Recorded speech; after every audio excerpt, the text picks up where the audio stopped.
Bienvenue dans ce tutoriel vidéo. Cette vidéo présente le domaine Terre, territoire et ressources du module sur le changement climatique du navigateur autochtone. Dans cette vidéo, nous présentons les concepts abordés dans ce domaine et les instruments pertinents en matière de droits humains. Les enquêtes portent sur la reconnaissance et la protection des droits autochtones aux terres, territoires et ressources, plus particulièrement dans le contexte des lois, des plans et des politiques relatives au changement climatique. Cela comprend le droit au consentement libre, préalable et éclairé en cas de réinstallation, le droit de conserver, de protéger et d'utiliser leurs terres, territoires et eaux, et le droit à l'indemnisation, à la restitution et à la réparation dans les cas où les peuples autochtones sont déplacés de leurs terres.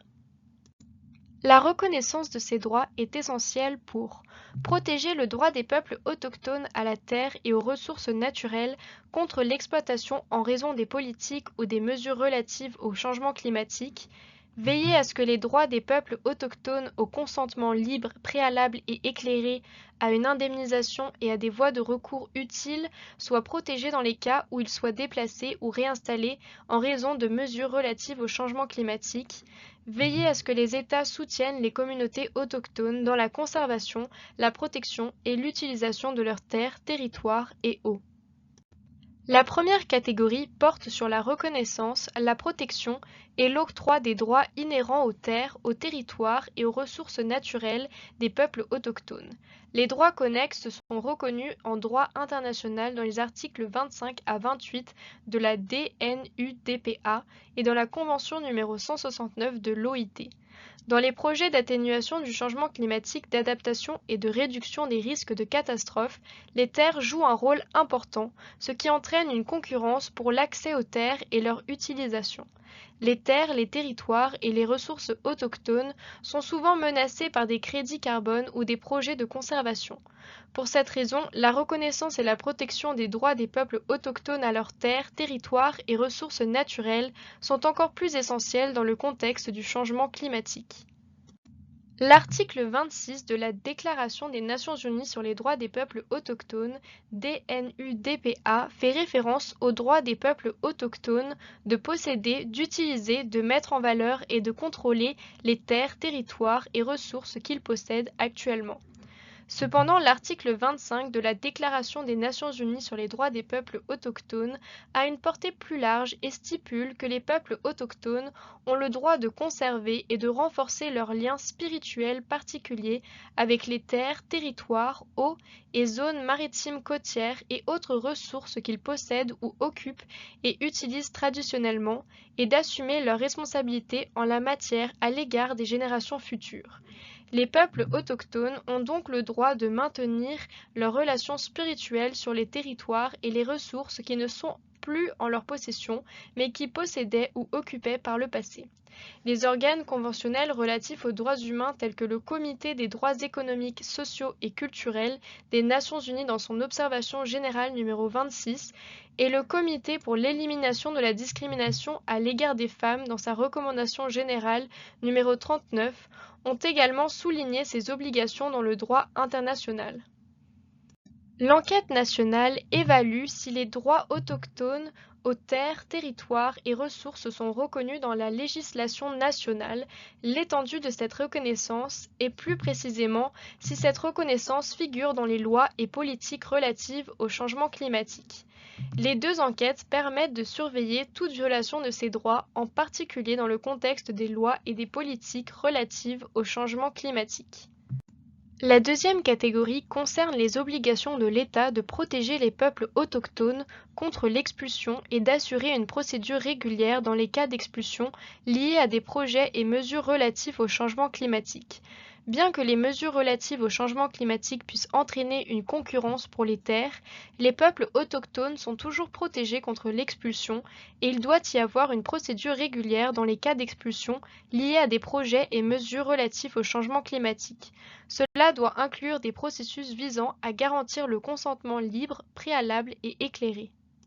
L'article 10 de la Déclaration des Nations Unies sur les droits des peuples autochtones stipule clairement que les peuples autochtones ne peuvent être enlevés de force à leurs terres ou territoires. aucune réinstallation ne peut avoir lieu sans le consentement préalable donné librement et en connaissance de cause des peuples autochtones concernés et un accord sur une indemnisation juste et équitable et, lorsque cela est possible, la faculté de retour. Ceci est renforcé dans l'article 16.1 de la Convention numéro 169 de l'OIT. En outre, la protection contre l'expulsion forcée est un aspect essentiel du droit à un logement convenable. Il s'agit d'un droit fondamental protégé par le Pacte international relatif aux droits économiques, sociaux et culturels. Les États ont l'obligation d'assurer à toute personne un degré raisonnable de sécurité, d'occupation qui garantisse une protection juridique contre les expulsions forcées.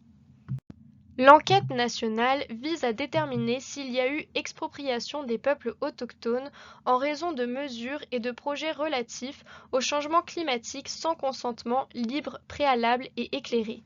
L'enquête communautaire vise ensuite à documenter les expériences des peuples autochtones qui ont été dépossédés en raison d'activités liées au changement climatique et le type d'activité dont il s'agissait. La catégorie suivante est environnement. Cette catégorie est directement liée à l'article 29.1 de la Déclaration des Nations unies sur les droits des peuples autochtones qui énonce le droit des peuples autochtones de participer à l'utilisation, à la gestion et à la conservation des ressources naturelles dans les aires protégées.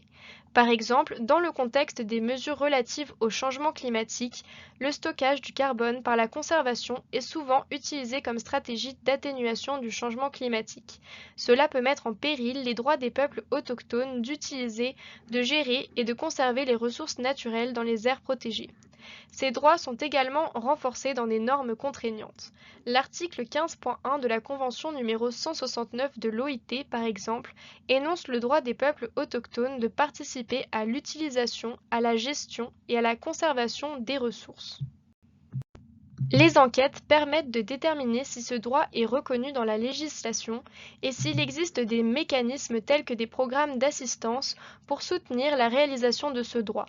Elles documentent également les expériences de tout programme d'assistance pour soutenir la réalisation de ce droit. Les questions relatives à l'indemnisation, à la restitution et à la réparation ne se trouvent que dans l'enquête communautaire. L'État a l'obligation d'accorder une réparation effective aux peuples autochtones pour tout acte d'expropriation dans le contexte du changement climatique ou des lois politiques ou activités connexes. L'article 8 de la Déclaration des Nations unies sur les droits des peuples autochtones appelle les États à accorder une réparation effective à tout acte ayant pour but ou pour effet de les déposséder de leurs terres, territoires ou ressources. Cette disposition est renforcée par une norme internationale contraignante dans la Convention numéro 169 de l'OIT qui stipule que lorsque le retour sur les terres traditionnelles n'est pas possible, les peuples autochtones devraient recevoir des terres de qualité et de statut juridique égaux à ceux des terres qu'ils occupaient précédemment. Cette question de la réparation, de la restitution et de l'indemnisation adéquate est également liée au droit fondamental à un recours qui est consacré dans les instruments contraignants des droits humains. Cela inclut le Pacte international relatif aux droits civils et politiques qui stipule que les parties doivent veiller à ce que toute personne dont les droits ou libertés ont été violés dispose d'un recours utile et qu'une autorité compétente judiciaire, administrative ou législative statue sur les droits de la personne. En résumé, la réparation fait référence à la nécessité pour les États de fournir l'accès à des procédures de recours utiles. La réparation peut impliquer une décision de justice revenant sur la décision de l'État d'exiger la réinstallation. La restitution comprend le droit au retour et le droit des peuples autochtones de retourner sur leurs terres traditionnelles. L'indemnisation fait référence à ce qui est accordé en reconnaissance de la perte. Les normes stipulent qu'il doit s'agir de terres de qualité et de statuts juridiques égaux ou supérieurs. Les questions visent à déterminer si une réparation, une restitution ou une indemnisation adéquate a été reçue pour l'expropriation des peuples autochtones ou l'utilisation ou l'exploitation de terres, de territoires et de ressources en raison de projets ou d'activités liées au changement climatique. De plus, elle détermine si l'indemnisation tenait compte de valeurs non marchandes telles que la valeur culturelle, religieuse, spirituelle et environnementale.